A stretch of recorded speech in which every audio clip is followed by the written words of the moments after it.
Hi, good morning, Zev. Hope all is well. We're in Perik Beis of Avodah Zarah, Mishnah Dalid.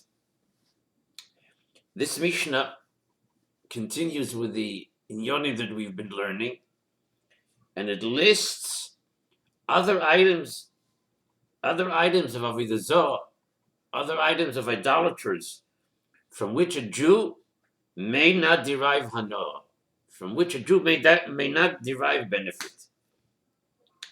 Just some basic Inyonim here that are basic to kosher law, to Inyonim in Yoredeya. I'm sure you're familiar with some of them. So the Mishnah says, firstly, noidos ha'ivdi kechovim v'kankeneim v'yain shel Yisrael konus bohem.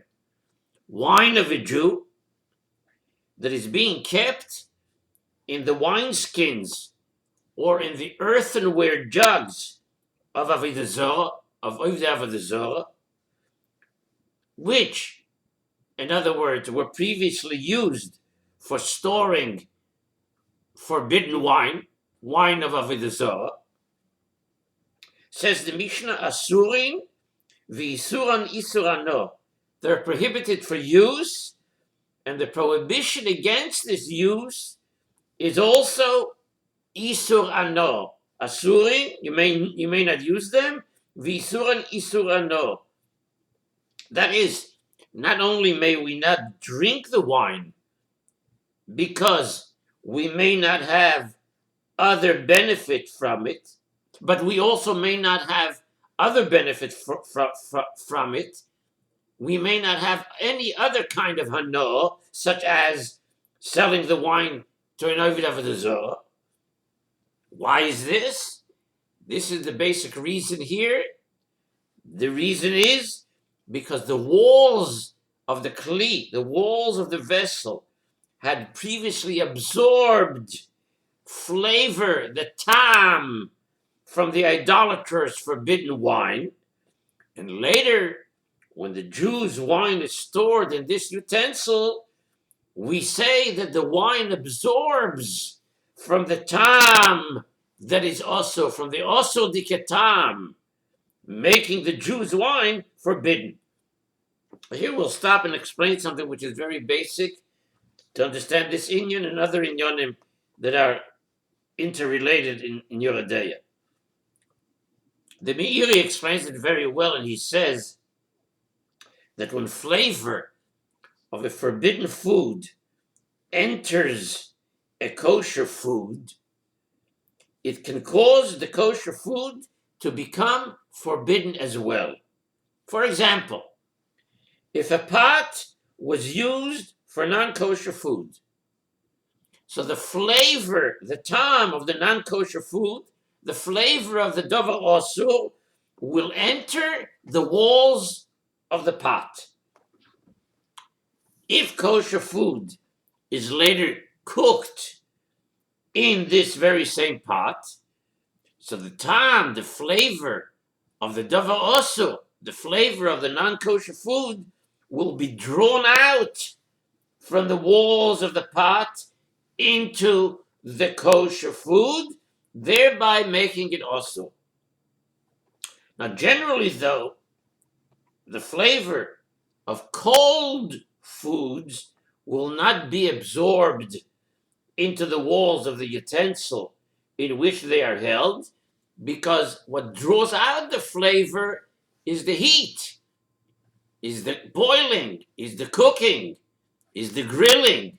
All of those forms of heat draw out the previously used non-kosher tam. And therefore, generally, flavor of cold foods will not be absorbed into the walls of the kli in which they are held, nor does a cold food placed in a utensil draw out the flavor that was previously absorbed in the walls.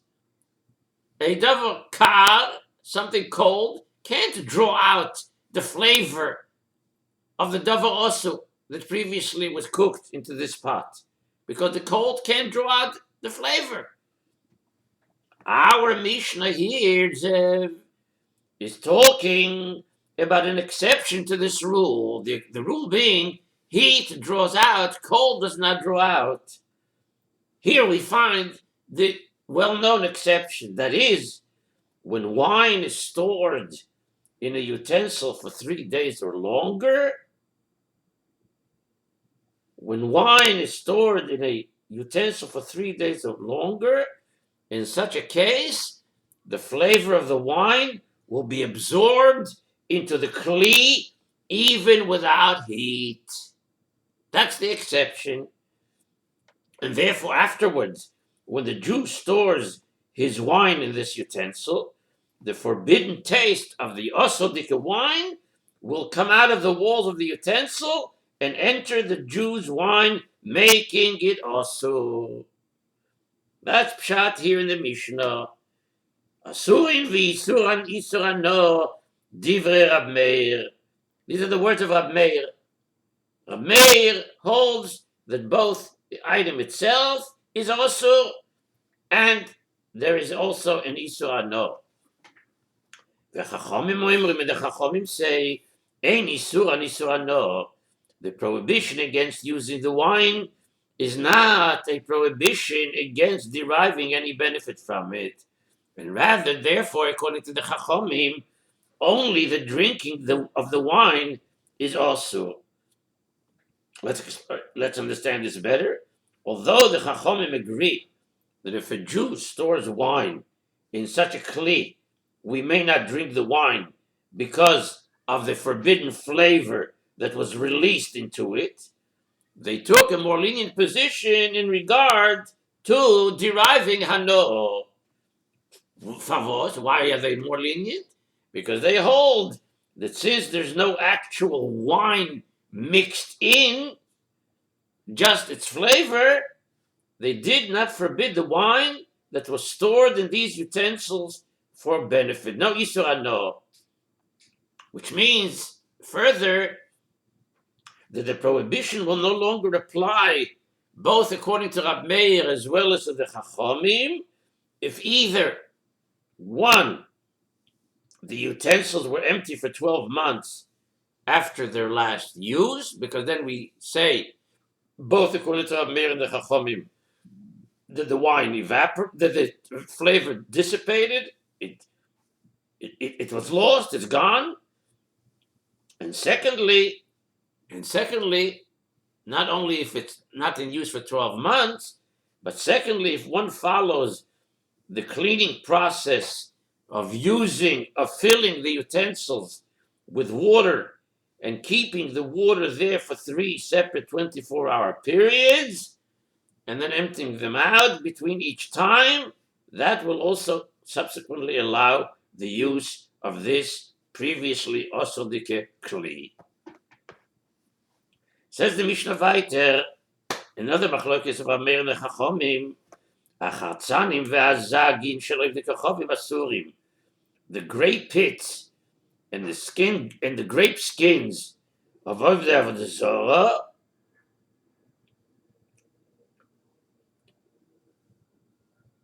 the grape pits and the grape skins of Avodah Zarah that remain in the wine press after the grapes were pressed, they are also to be used. The isurano, and the isur is also against their use of deriving benefit from them, says Rab Meir. What is he saying? The juice of grapes that has not yet fermented and were turned into wine is also included in the prohibition of yain esech, of yain of Avodah Kachovim.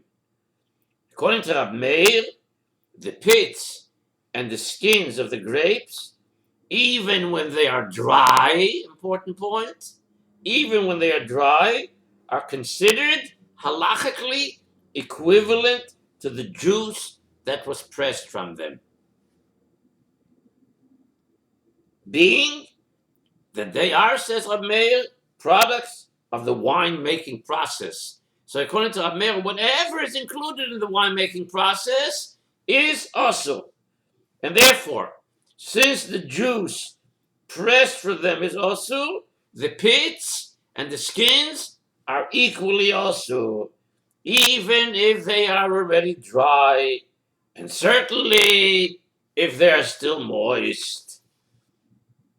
The Chachamim say lachin asurin yeveshim utorim.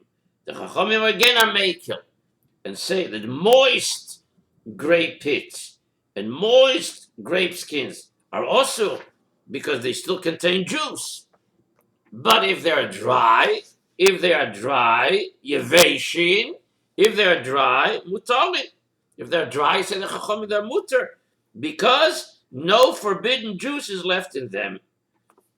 So according to the Chachamim, pits and skins are also only because of the moisture that is in them.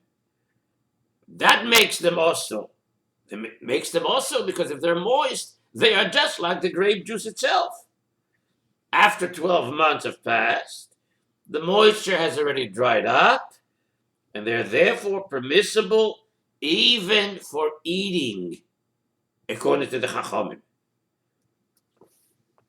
Now the Mishnah continues and tells us of two more items that are a matter of machlokes between Rab Meir and the Chachamim. Now we switch from wine and grape juice to other items. What are the other items? Amurayas. Murayas is a dip that is made from fish fat. Amurayas. And secondly, v'gvinois beis ugvinois beis unyaki shel oivdei kechovim. Cheese of idolaters from the town of Beis Unyaki. We'll see in a minute what is significant about this town of Beis Unyaki. So the fish fat, the morayas, and the gvinois of Beis Unyaki, we're talking here about gvinos akul. This is one of the basic sources of the halacha of gvinos akul. Morayas of gvinos of Beis Unyaki, shel oivdei kechovim, asurin.